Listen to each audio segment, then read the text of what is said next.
জমিদার এই মানুষটিকে গ্রামের সবাই জমের মতো ভয় পায়, কিন্তু তার বয়সে বড় এক রহস্য লুকিয়ে আছে রাজবাড়ির অন্দরে, যেখানে তার একমাত্র মেয়ে হেমলতা দীর্ঘ 10 বছর ধরে বন্দি। কেউ বলে হেমলতা পাগল, কেউ বলে সে কোনো অশুভ শক্তির কবলে, কিন্তু আসল সত্যটা প্রতাপ নারায়ণ আর তার বিশ্বস্ত খাস চাকর রহমত ছাড়া কেউ জানে না। শহরের এক তরুণ প্রত্নতাত্ত্বিক এবং ইতিহাস গবেষক অনির্বাণ, সে এসেছে এই জমিদার বাড়ির ইতিহাস নিয়ে গবেষণা করতে।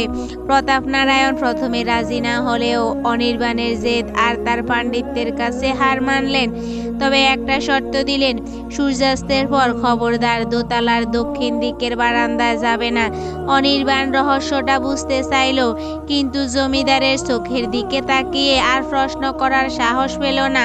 তাকে থাকার জায়গা দেওয়া হলো বাইরের মহলের এক পুরনো ঘরে। প্রথম রাতেই অনির্বাণের ঘুম ভেঙে গেল এক করুণ কান্নার সুরে। না, এটা কান্না নয়, যেন কোনো হারমোনিয়ামে এক অদ্ভুত রাগিনী বাজাচ্ছে। সুরটা এত মায়াবী যে অনির্বাণ নিজের অজান্তেই উঠে দাঁড়ালো। সে হাঁটতে হাঁটতে দক্ষিণ দিকের সেই নিষিদ্ধ বারান্দার নিচে এসে দাঁড়ালো। চাঁদের আলোয় সে দেখলো উপরে জানালার গ্রিল ধরে এক অপূর্ব সুন্দরী যুবতী দাঁড়িয়ে আছে। তার চুল মাটিতে লুটুপুটু খাচ্ছে, আর তার পরনে রক্ত লাল শাড়ি।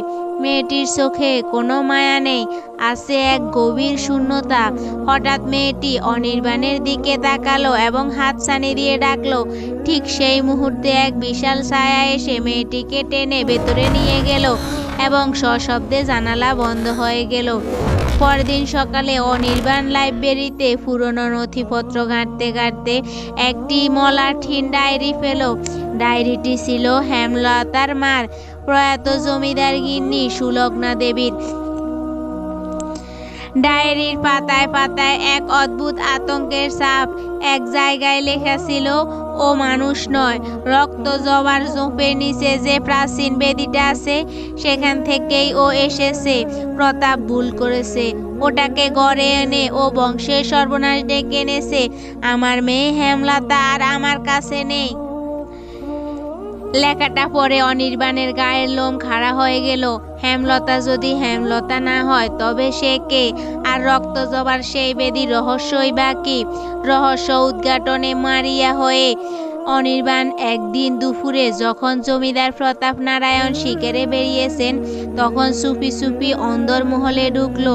রহমত তখন অগরে ঘুমাচ্ছে। অনির্বাণ দোতলায় উঠে গেল, সেই দক্ষিণের দিকের ঘরে পৌঁছালো। ঘরের দরজা বাইরে থেকে শিকল দিয়ে তালাবদ্ধ, কিন্তু আশ্চর্যের বিষয়, দরজার নিচে দিয়ে তাজা রক্ত জবা ফুল ছড়িয়ে ছিটিয়ে আছে। অনির্বাণ পকেট থেকে একটা মাস্টার কি বের করে তালা খুলল। ঘরে ঢুকেই সে এক তীব্র ধূপের ঘ্রাণ পেল। ঘরটা সাজানো গোছানো, কিন্তু সব আসবাবপত্র অনেক পুরনো। ঘরের মাঝখানে বসে আছে হেমলতা। সে এক দৃষ্টিতে একটি বড় আয়নার দিকে তাকিয়ে আছে। অনির্বাণ ডাকলো, হেমলতা। মেয়েটি ধীরে ধীরে মুখ ফেরালো, তার ঠোঁটের কোণে এক রহস্যময় হাসি। সে বলল, তুমি এসেছো, আমি জানতাম তুমি আসবে, কিন্তু তুমি কি জানো এই ঘর থেকে কেউ জ্যান্ত ফেরে না। হেমলতা বলতে শুরু করলো, এক ভয়ঙ্কর সত্য। জমিদার প্রতাপ নারায়ণ বংশের প্রদীপ পাওয়ার আশায় এক তান্ত্রিকের শরণাপন্ন হয়েছিলেন। সেই তান্ত্রিক রক্ত জবা ঝোপের নিচের প্রাচীন এক অতৃপ্ত আত্মাকে আহ্বান করে হেমলতার শরীরে প্রবেশ করিয়ে দেয়, যাতে করে এই বংশের সম্পদ রক্ষা পায়। কিন্তু বিনিময়ে হেমলতার নিজস্ব সত্তা হারিয়ে যায়। সে এখন দিনের বেলা মেয়ে, আর রাতে এক রক্তসী পিপাসু ছায়া। হেমলতা অনির্বাণকে বলল, যদি আমায় মুক্তি করে দিতে চাও, তবে আজ অমাবস্যার রাতে ওই রক্ত জবা ঝোপের নিচে যে তামাটে রঙের সিন্দুকটা পোঁতা আছে সেটা ধ্বংস করো। কিন্তু সাবধান, বাবা জানলে তোমার রক্ষা নেই। সেদিন রাতে আকাশে জমাট অন্ধকার। অনির্বাণ একটা কোদাল নিয়ে বাগানের শেষ প্রান্তে সেই পুরনো রক্ত জবা ঝোপের কাছে গেল। ঝোপটা যেন জীবন্ত, কাঁটাগুলো তাকে বিঁধতে চাইছে। অনেক কষ্টে মাটি খুঁড়ে সে একটা ছোট সিন্দুক বের করলো। ঠিক সেই সময় পেছন থেকে এক গভীর গর্জন শোনা গেল। অনির্বাণ, তুমি সীমা লঙ্ঘন করছো। তাকিয়ে দেখলো জমিদার প্রতাপ নারায়ণ হাতে একটি তলোয়ার নিয়ে দাঁড়িয়ে আছেন। তার চোখ রক্তবর্ণ।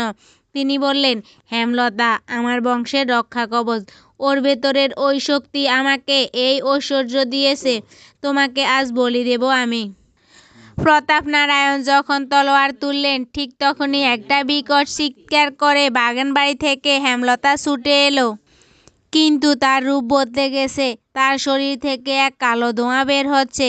সে তার বাবার সামনে দাঁড়িয়ে বলল, যথেষ্ট হয়েছে বাবা, আর কত রক্ত চাই তোমার? হেমলতা অনির্বাণকে ইশারা করলো। অনির্বাণ সর্বশক্তি দিয়ে সিন্দুকটি একটি পাথর দিয়ে বাড়ি দিল। সিন্দুকটি ভাঙার সাথে সাথে এক তীব্র আলোর ঝলকানি হলো এবং সারা বাড়ি কেঁপে উঠল। প্রতাপ নারায়ণ মাটিতে লুটিয়ে পড়লেন। সে কালো ধোঁয়া ধীরে ধীরে বাতাসে মিলিয়ে গেল। হেমলতা শান্ত হয়ে মাটিতে পড়ে রইল। অনির্বাণ দৌড়ে তার কাছে গেল।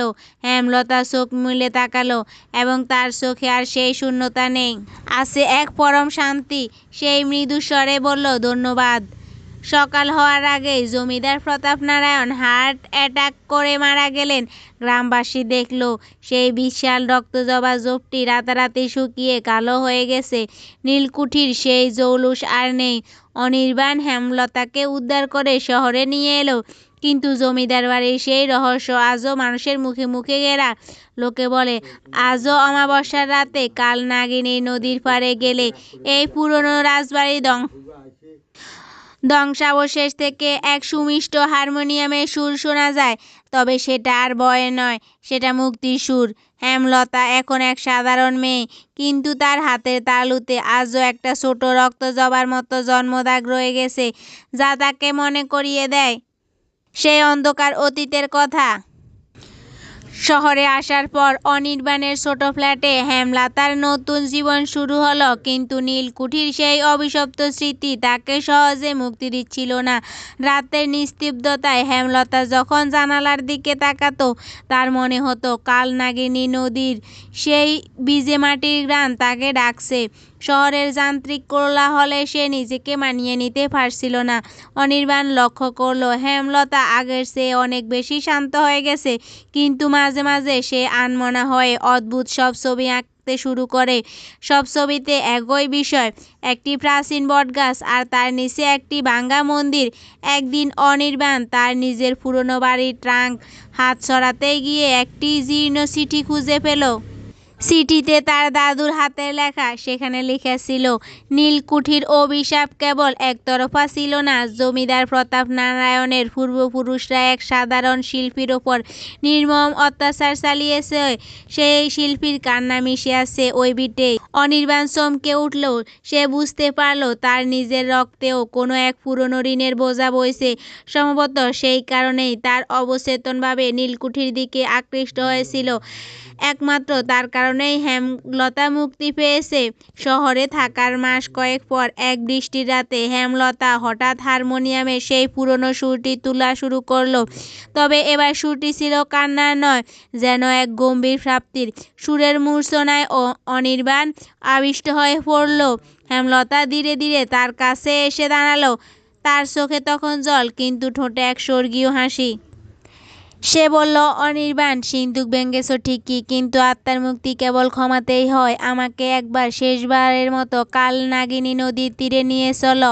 অনির্বাণ আর হেমলতা ফিরে এলো সেই ধ্বংসস্তূপে, যেখানে আর ভয়ের পরিবেশ নেই। জ্যোৎস্নার আলোয় ধ্বংসপ্রাপ্ত নীলকুঠি আজ রাজপ্রাসাদের মতো মনে হচ্ছে। হেমলতা সেই শুকনো রক্তজবা ঝোপের কাছে গিয়ে দাঁড়ালো। সে তার হাতের তালুর সেই জন্মদাগটি থেকে যেন এক অদৃশ্য শক্তি অনুভব করলো। অনির্বাণ পকেট থেকে একটা ছোট চন্দন কাঠের কোটা বের করলো। তাতে ছিল এক দাদুর রেখে যাওয়া সেই অভিশপ্ত চিঠির ছাই। সে সেই ছাই আর হেমলতার হাত থেকে ঝরে পড়া কয়েকটি তাজা ফুল কাল নাগিনী নদীর জলে ভাসিয়ে দিল। ঠিক সেই মুহূর্তে এক অদ্ভুত ঘটনা ঘটল। নদীর বুক থেকে এক উজ্জ্বল শিখা নীলকুঠির উপর দিয়ে ধীর গতিতে আকাশের দিকে মিলিয়ে গেল। জমিদার বাড়ির প্রতিটি ইট যেন এই দীর্ঘশ্বাস ফেলে শান্ত হলো। হেমলতার হাতের সেই রক্তজবা জন্মদাগটি ধীরে ধীরে মিলিয়ে গেল। সে এখন পুরোপুরি মুক্ত। নীলকুঠি আর কোনো ভৌতিক স্থান নয়, বরং ইতিহাসের এক নীরব সাক্ষী হয়ে দাঁড়িয়ে রইল। অনির্বাণ তার গবেষণাপত্রে লিখলেন, ইতিহাস কেবল পাথরে খোদাই করা তথ্য নয়, ইতিহাস হলো মানুষের অপূর্ণ ইচ্ছা আর ভালোবাসার কাহিনী।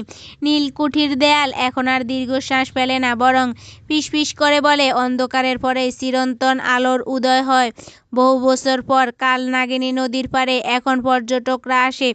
কেউ আর ভয় পায় না, কিন্তু বর্ষার কোনো মেঘলা দুপুরে লোক আজও নদীর হাওয়া এক হালকা হারমোনিয়ামের সুর পায়। সেটা আর ভয় নয়, সেটা এক অমর প্রেমের আর মুক্তির গান।